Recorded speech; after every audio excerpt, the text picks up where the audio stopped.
আসসালামু আলাইকুম দর্শক, সবাই নিশ্চয়ই ভালো আছেন। আজ 21শে নভেম্বর 2025 ইংরেজি তারিখ। মুক্তিযুদ্ধ বিষয়ক আরও একটি খবর নিয়ে চলে আসলাম। তো দর্শক, ব্যাপক ঘটা করে আমরা জেনেছি যে এবছর অর্থাৎ 24-25 সালের শুরুর দিকে মুক্তিযোদ্ধাদের অভিযোগ ফর্ম দেওয়া হয়েছিল। সেই অভিযোগ ফর্মের মাধ্যমে বাংলাদেশের যে সকল প্রকৃত মুক্তিযোদ্ধারা রয়েছেন তারা বিভিন্ন উপজেলা প্রান্ত থেকে জাতীয় মুক্তিযোদ্ধা কাউন্সিলে যারা ভুয়া মুক্তিযোদ্ধা রয়েছেন তাদের বিরুদ্ধে আপিল করেছেন ফর্মের মাধ্যমে।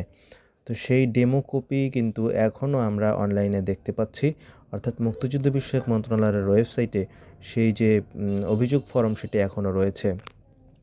আর যাচাই বাছাইয়ের প্রক্রিয়াটির ব্যাপারে যদি বলি তাহলে এটি যেহেতু একটু সেন্সিটিভ বিষয়, অনেক মুক্তিযোদ্ধাকে ইতিমধ্যে কিন্তু গেজেট বাতিল করে দেওয়া হয়েছে এবং ইন্টারনালি আমরা জেনেছি যে অভিযোগ ফর্মের মাধ্যমে যাদেরকে অভিযুক্ত করা হয়েছে তাদের যাচাই বাছাই কার্যক্রমটি এখনও চলমান রয়েছে।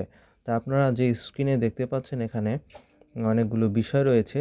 সেই বিষয়ের মাধ্যমে আসলে আপনারা তাদের ঠিকানা, নাম, প্রকৃত কারণ, সেই তার বিরুদ্ধে যে অভিযোগ করলেন সেই অভিযোগের সপক্ষে যে সাক্ষী পর্ব রয়েছে সেই সাক্ষীর ঠিকানা, মুক্তিযোদ্ধা নাম্বার, প্রমাণক হিসাবে তার ফোন নাম্বার, ঠিকানা, স্থায়ী ঠিকানা সবগুলো তথ্য দিয়ে একে একে অনেকেই এখনও কিন্তু অভিযোগ ফর্মের মাধ্যমে অভিযোগটি করছেন। তো যেহেতু আমরা লক্ষ্য করেছি প্রায় 1 মাস আগে মুক্তিযুদ্ধ বিষয়ক মন্ত্রণালয়ের ওয়েবসাইটে ওয়ারিশ সনদ ফর্ম ওয়ারিশ সনদ আপডেটের কার্যক্রমটি চলমান রয়েছে। সেক্ষেত্রে হয়তো বা অনেকে ভুলেই গিয়েছেন যে আসলে এই কার্যক্রমের যে গতি প্রকৃতি বা কার্যক্রমটি কত দূরে, যারা জানতে চেয়েছেন তাদের জানার পরিপ্রেক্ষিতে আমি আপনাদের সামনে সেই যে ফর্মটি, অভিযোগ ফর্ম, সেটি আপনাদের সামনে শেয়ার করলাম।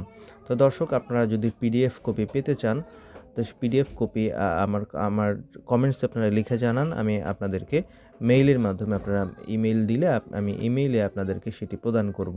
তো এখানে এতক্ষণ আপনারা স্ক্রিনে দেখতে পেলেন যে অভিযোগ ফর্ম দায়েরের জন্য কি করতে হবে, কিভাবে এটি পূরণ করতে হবে। তো দর্শক, তো আজকে মুক্তিযুদ্ধ বিষয়ক মন্ত্রণালয়ের ওয়েবসাইটে কোনো নোটিশ প্রকাশিত হয়নি। তো নোটিশ প্রকাশিত হওয়া মাত্রই আমি আপনাদের সামনে সেটি নিয়ে হাজির হব। তো দর্শক, এই অভিযোগকারী যারা রয়েছেন সেই অভিযোগকারীরা আসলে যদি তথ্য গোপন করে তারা অভিযোগ ফর্মে দিয়ে থাকেন, অভিযোগ দিয়ে থাকেন, সেই ঘরটি আপনারা ফাঁকা রেখে সংশ্লিষ্ট মুক্তিযোদ্ধার বিরুদ্ধে তারা অভিযোগ দায়ের করতে পারেন, অর্থাৎ নামে বেনামে যেভাবে করে। সবগুলোই তদন্ত হবে, তবে যদি আপনারা ঠিকানা সহ দিতে পারেন তাহলে সেটি আরও ভালো হয়। কারণ যে অভিযুক্ত ব্যক্তি তার বিপরীতে যে অভিযোগকারী তার ঠিকানা দেওয়ার কারণে এটি প্রকৃত সত্য সেটি বোঝাবে।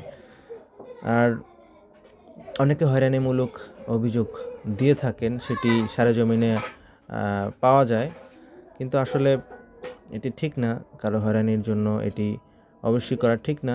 আপনারা যারা প্রকৃত বীর মুক্তিযোদ্ধা রয়েছেন এই ব্যাপারে আপনারা খেয়াল রাখবেন যাতে একজন প্রকৃত মুক্তিযোদ্ধা হয়রানির শিকার না হন। আপনারা যদি একজনের পাশে দাঁড়ান সেক্ষেত্রে আপনি বিপদে পড়লে আপনাদের পাশে অন্য কেউ দাঁড়াবে। এই হচ্ছে প্রকৃতির নিয়ম। তো যাই হোক, এই চ্যানেল থেকে প্রতিনিয়ত মুক্তিযুদ্ধ বিষয়ক আপডেট খবর প্রকাশ করা হবে। নিয়মিত আপডেট খবর দেখতে চ্যানেলটি এখনই সাবস্ক্রাইব করে বেল বাটনটি বাজিয়ে দিন। তো দর্শক, এই হচ্ছে মুক্তিযুদ্ধ বিষয়ক আপডেট খবর। আল্লাহ হাফেজ, সবাই ভালো থাকবেন। দেখা হবে পরবর্তী কোনো ভিডিওতে।